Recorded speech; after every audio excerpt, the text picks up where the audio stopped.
নমস্কার বন্ধুরা, আমার চ্যানেলের পক্ষ থেকে আপনাদের সকলকে স্বাগত। আজকে আমি রান্না করে দেখাবো চিংড়ি মাছের মালাইকারি। এই রেসিপিটি কিন্তু বাঙালিদের কাছে অতি প্রিয়। আমি কিভাবে এই মালাইকারি বানাই সেটাই আজকে শেয়ার করব আপনাদের সাথে। আসুন দেখে নেওয়া যাক এই রেসিপিটি বানাতে কি কি উপকরণ লাগবে।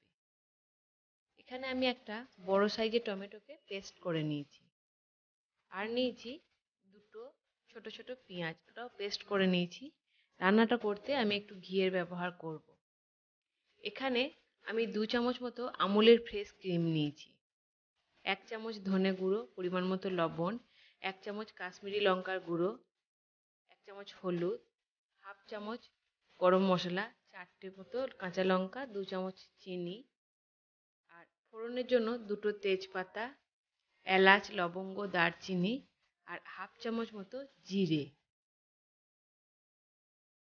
এর সঙ্গে আমি নিয়েছি 1 চামচ মতো রসুন আর লঙ্কার পেস্ট, 1 চামচ আদা বাটা, আর 1 বাটি মতো নারকেলের দুধ। আমি একটা মাঝারি সাইজের নারকেলকে কুড়ে নিয়েছি প্রথমে, তারপর জল দিয়ে মিক্সিতে নারকেল কোড়াটাকে ভালো করে পেস্ট করেছি। পেস্ট করার পর ছাঁকনিতে ছেঁকে নিয়ে যে জুসটা আমি পেয়েছি ওটাই আমি এই রান্নাতে ব্যবহার করব। আপনাদের হাতের কাছে যদি নারকেলের দুধ না থাকে কোনোই ব্যাপার না, আপনারা ইচ্ছা করলে গরুর দুধ বা পাউডার মিল্কও এই রান্নাতে ব্যবহার করতে পারেন। আর আমি নিয়েছি 6টা মতো চিংড়ি মাছ। এই মাছগুলোকে আমি ভালো করে দাঁড়াগুলো কেটে পরিষ্কার করে ধুয়ে একটু নুন হলুদ মাখিয়ে নিয়েছি। এখন গ্যাসের উপর কড়াই বসিয়ে আমি অল্প একটু সর্ষের তেল দেব মাছগুলো ভাজার জন্য।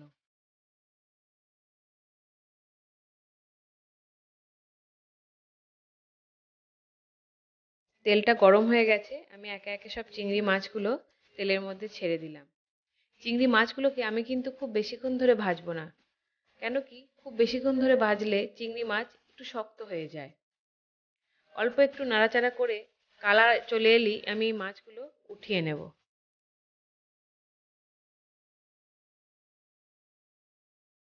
মাছগুলো খুব ভালো করে ভাজা হয়ে গেছে। এখন আমি একটা একটা করে মাছ কড়াই থেকে তুলে নেব।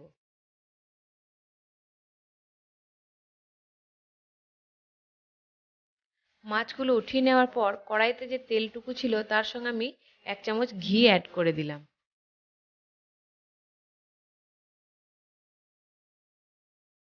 তেল আর ঘিটা গরম হয়ে এসছে, এখন আমি গোটা গরম মশলা, জিরে আর তেজপাতার ফোড়ন দিয়ে দেব।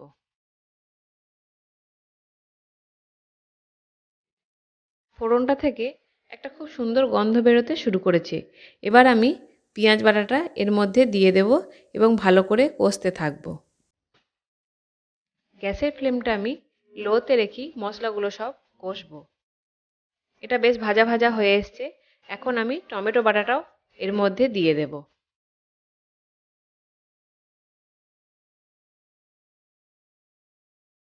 টমেটোটা একটু নাড়াচাড়া করে আমি আদা রসুনের যে পেস্টটা রেখেছিলাম ওটা দিয়ে দিলাম। সব মশলাগুলো ভালো করে ভেজে নেব যাতে কোনো কাঁচা গন্ধ না বেরোয়। এর সঙ্গে আমি একটু হলুদ অ্যাড করে দিলাম,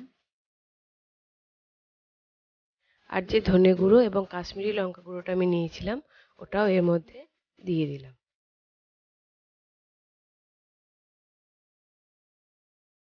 মশলাগুলো একটু ভেজে নিয়ে আমি নারকেলের দুধটা দেব। নারকেলের দুধটা কিন্তু আমি একবারে সবটা দেব না, অল্প অল্প করে দিয়ে মশলাটা কষে নেব।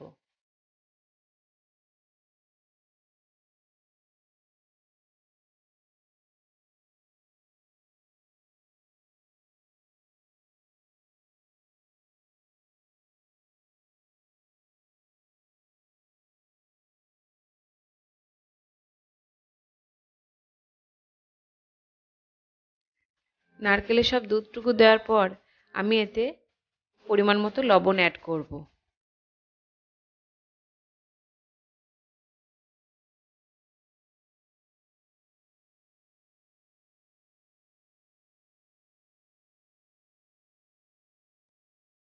একটু নাড়াচাড়া করে পরিমাণ মতো চিনি দিয়ে দিলাম। আপনারা আপনাদের টেস্ট অনুযায়ী নুন মিষ্টিটা দেখে নেবেন। এবং খুব ভালো করে নাড়াচাড়া করব। এই পর্যায়ে গ্যাসের ফ্লেমটা আমি লো টু মিডিয়ামে রেখে গ্রেভিটা ভালো করে ফুটতে দেব। আর উপর থেকে এই সময় আমি একটু ফ্রেশ ক্রিমটা দিয়ে দিলাম। গ্রেভিটা খুব ভালো করে ফুটতে শুরু করেছে। এবার আমি আগে থেকে ভেজে রাখা চিংড়ি মাছগুলো এর মধ্যে দিয়ে একটু নাড়াচাড়া করে 5 মিনিট ঢাকা দিয়ে আরও ভালো করে ফুটতে দেব। 5 মিনিট হয়ে গেছে। ঢাকাটা আমি খুলে নিয়ে মাছগুলোকে আরেকবার উল্টিয়ে দিলাম সব।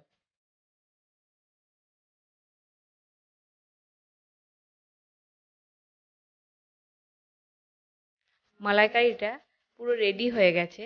এখন আমি গরম মশলার গুঁড়োটা উপর থেকে ভালো করে মিশিয়ে দিলাম এবং 4টে মতো চেরা কাঁচা লঙ্কা দিয়ে গ্যাসটা বন্ধ করে 5 মিনিট ঢাকা দিয়ে রেখে দেব। দেখতেই পাচ্ছেন চিংড়ি মাছের মালাইকারি পুরো কমপ্লিট হয়ে গেছে। আমার এই রেসিপিটি আপনাদের কেমন লাগলো কমেন্ট করে নিশ্চয়ই জানাবেন। ভালো লেগে থাকলে বাড়িতে একবার অবশ্যই ট্রাই করবেন। আজ তবে এই পর্যন্তই। আবার দেখা হবে নতুন কোনো রেসিপি নিয়ে। ততদিন সবাই ভালো থাকবেন, সুস্থ থাকবেন। আর আমার চ্যানেলের রেসিপিগুলোকে ভালো লাগলে চ্যানেলটিকে লাইক করবেন, সাবস্ক্রাইব করবেন আর বন্ধুদের মধ্যে বেশি বেশি করে শেয়ার করবেন। নমস্কার।